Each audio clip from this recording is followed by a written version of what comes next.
la cuisine, enfin la formation à la cuisine, ça nécessite beaucoup de manipulation, d'expérimentation, de conseils. Enfin, et on voit dans tous les reportages qui sont faits vraiment des profs qui sont omniprésents et qui encadrent. Comment on peut digitaliser et apprendre à distance de la cuisine? Alors, c'est très intéressant.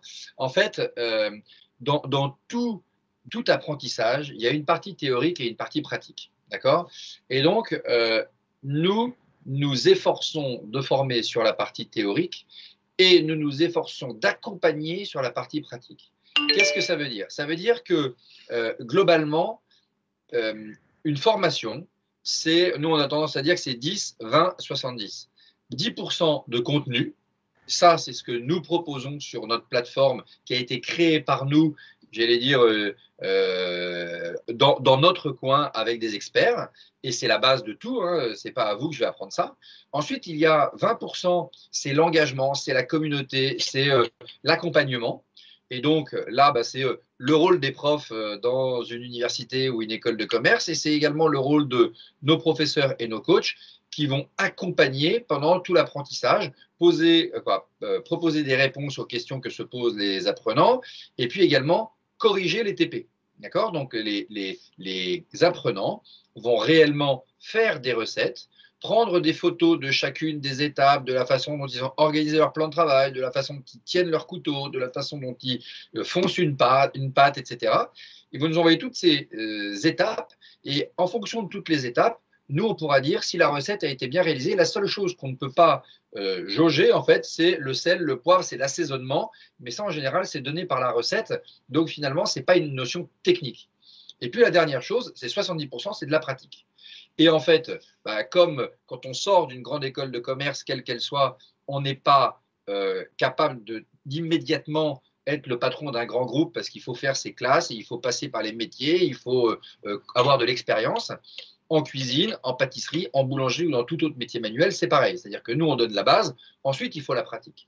Et donc, pour avoir son CAP cuisine, bien évidemment, nous, ce qu'on dit à tous nos apprenants, c'est que si ils ne font que suivre la plateforme, mais que derrière, chez eux, ils ne cisèlent jamais un oignon et ils ne font jamais une pâte, eh ben, ils n'auront pas leur CAP cuisine.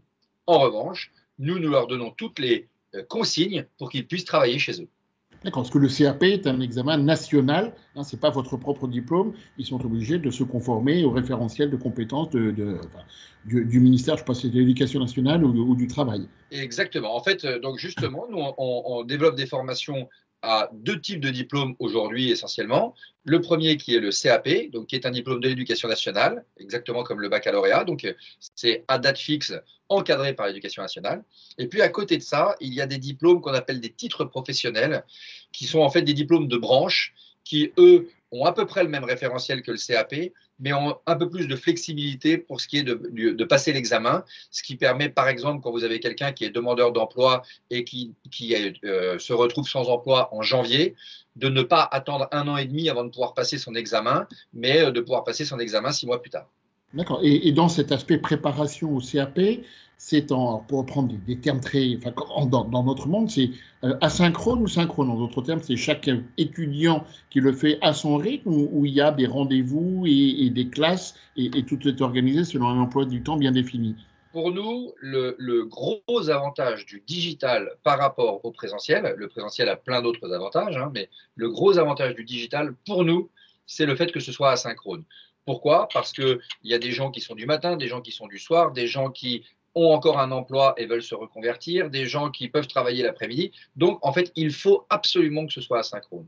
Maintenant, il y a des moments de rencontre synchrone, puisque vous allez avoir des rendez-vous avec votre coach, vous allez avoir des rendez-vous avec des lives que nous allons réaliser.